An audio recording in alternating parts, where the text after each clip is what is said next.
दोस्तों इस वीडियो में हम आपको बताने जा रहे हैं हमारी डेली लाइफ में इस्तेमाल होने वाली कुछ बेहद जरूरी चीजों को आखिर फैक्ट्री में किस तरह से तैयार किया जाता है। तो चलिए शुरू करते हैं। Water bottle making. पानी की बोतल तो आप सभी ने कभी ना कभी जरूर यूज की होगी, लेकिन क्या आपको पता है कि फैक्ट्री में इन्हें बनाया किस तरह से जाता है? पानी की इन बोतल को बनाने के लिए सबसे पहले प्लास्टिक की बनी बनाई छोटी छोटी इन पेट बोतल का इस्तेमाल किया जाता है। इन पेट बोतल को पहले ही फैक्ट्री में बना लिया गया होता है। इन पेट बोतल्स के ऊपर ढक्कन लगाने वाला हिस्सा पहले से ही मौजूद होता है और ये एक टेस्ट ट्यूब की तरह दिखती है। इन सभी पेट बोतल को एक एक करके इस कन्वेयर के ऊपर डाल दिया जाता है। यहाँ से ये पेट बोतल प्रोसेस होने के लिए आगे जाती है। यहाँ इनको एक बोतल का आकार देने के लिए इन्हें एक हीटिंग चैम्बर से गुजारा जाता है। यहाँ इन पेट बोतल का प्लास्टिक गर्म होकर फैलने के लिए रेडी हो जाता है। फिर इन गर्म हुई पेट बोतल्स को एक बोतल की शेप देने वाली डाई में बंद कर दिया जाता है और फिर इसमें एयर देकर इनको बोतल की शेप में फूला दिया जाता है। जैसे ये पेट बोतल्स इन डाई के बीच पहुंचती है तो यहाँ इसमें एयर को फिल करके इन्हें बोतल की शेप में फुला दिया जाता है। इसके बाद ये पानी की बोतल बनकर पूरी तरह से तैयार हो जाती है। फिर इन पानी की बोतल्स के ऊपर कंपनी का लेबल लगा दिया जाता है। लेबल लगाने के बाद इन बोतल को एक एक करके पानी से भर दिया जाता है और पानी भरने के बाद इन बोतल्स के ऊपर ढक्कन भी लगा दिया जाता है और फिर इन बोतल्स का एक सेट बनाकर इन्हें एक प्लास्टिक फिल्म में रैप कर दिया जाता है, जिसके बाद ये बोतल मार्केट में जाने के लिए पूरी तरह से रेडी हो जाती है। Disposable cup making.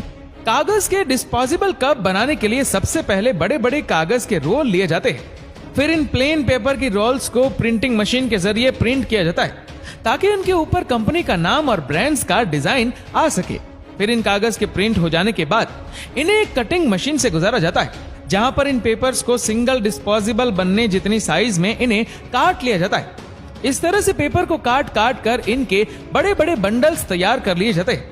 फिर कागज के बंडल को डिस्पोजेबल कप बनाने वाली मशीन के ऊपर रख दिया जाता है, जिसके बाद ये मशीन इसके दोनों हिस्सों को मोड़कर इन्हें गर्म करके आपस में चिपका देती है और एक कप का शेप दे देती है। फिर इस कप को एक अलग मशीन पर रखा जाता है, जहां इनके निचले वाले हिस्से पर एक मशीन के जरिए ग्लू लगाया जाता है। ग्लू लगाने के बाद एक राउंड पेपर इसके नीचे वाले हिस्से पर चिपका दिया जाता है, जिससे ये कप नीचे की तरफ से पैक हो जाते हैं।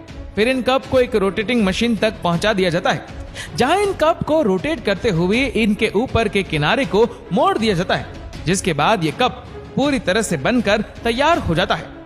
फिर इन डिस्पोजेबल को एक एक करके एक सक्शन पाइप से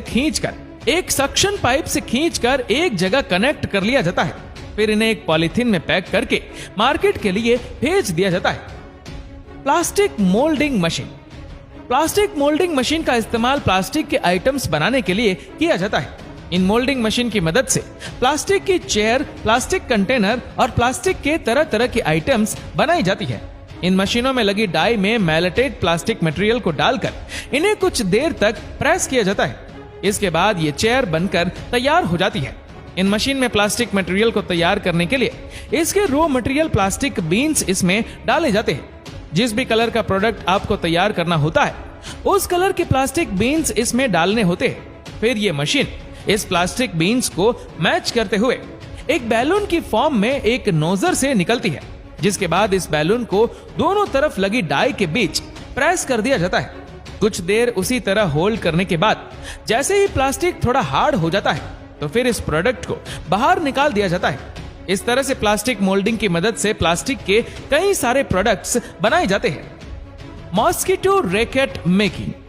मॉस्किटो रैकेट बनाने के लिए सबसे पहले इसके ऊपर वाला पार्ट तैयार किया जाता है, जिसमें नेट लगा होता है। इस नेट को छोटे छोटे वायर से सोल्डर किया जाता है। फिर इस नेट को एक प्लास्टिक के फ्रेम में टेम्पररी शोल्डर कर दिया जाता है और फिर इसके ऊपर दूसरी तरफ वाले फ्रेम को लगाकर एक हीटिंग प्रेस के नीचे रखा जाता है, जिससे यह हीटिंग प्रेस इन दोनों फ्रेम के बीच में इस वायर के नेट को अच्छी तरह से फिक्स कर देती है।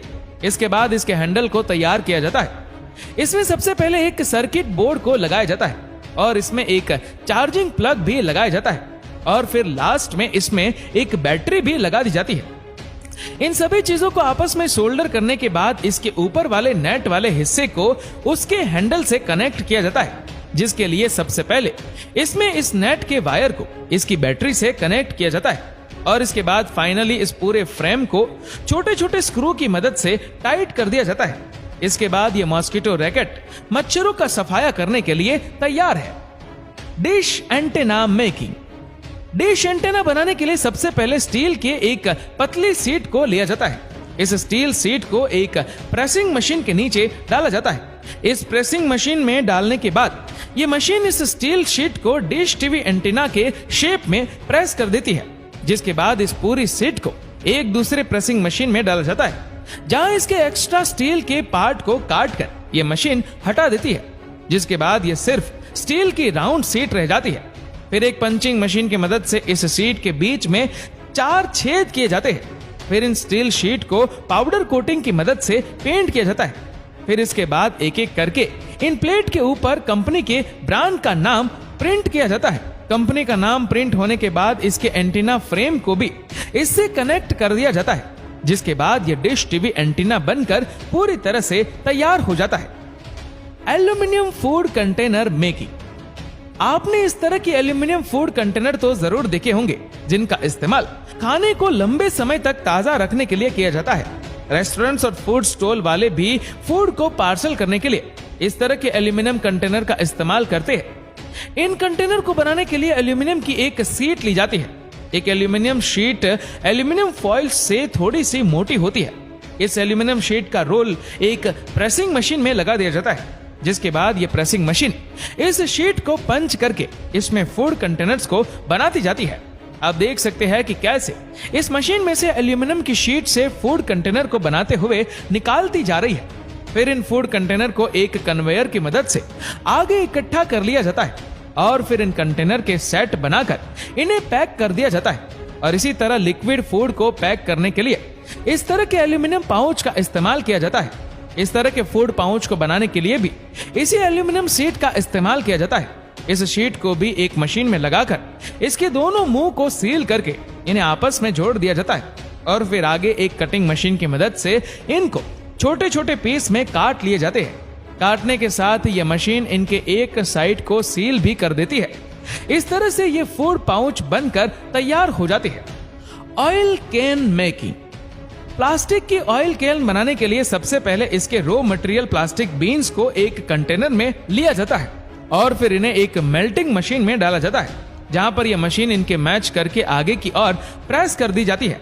फिर ये मेल्टेड प्लास्टिक इस मशीन में आगे लगे नोजल के थ्रू बाहर आते रहते हैं। फिर इस मेल्टेड प्लास्टिक को 2 डाई के बीच में प्रेस कर दिया जाता है और साथ ही इसमें हवा भरकर इसे फुला दिया जाता है। कुछ देर यूं ही डाई के बीच रहने के बाद ये ऑयल कैन बनकर तैयार हो जाता है। फिर इस ऑयल कैन को बाहर निकाल दिया जाता है। इसी तरह इस मेल्टेड प्लास्टिक को 2 डाई के बीच में प्रेस करके कुछ देर यूं ही छोड़ दिया जाता है। जब तक दूसरे वाला ऑयल कैन तैयार होता है, तब तक इस पहले वाले ऑयल कैन का एक्स्ट्रा प्लास्टिक हटाकर इसे क्लीन कर दिया जाता है। इस तरह से इन प्लास्टिक ऑयल कैन को फैक्ट्री में बनाया जाता है। तो आप सभी को इन फूड प्रोसेसिंग मशीनों के द्वारा इन प्रोडक्ट को बनता देखकर कैसा लगा, हमें नीचे कमेंट करके जरूर बताएगा। और अगर आपको वीडियो अच्छा लगा हो तो इस वीडियो को लाइक करेगा, शेयर करेगा ज्यादा से ज्यादा लोगों तक। और ऐसी और भी इंटरेस्टिंग वीडियोस के लिए फॉलो करें हमारे पेज को।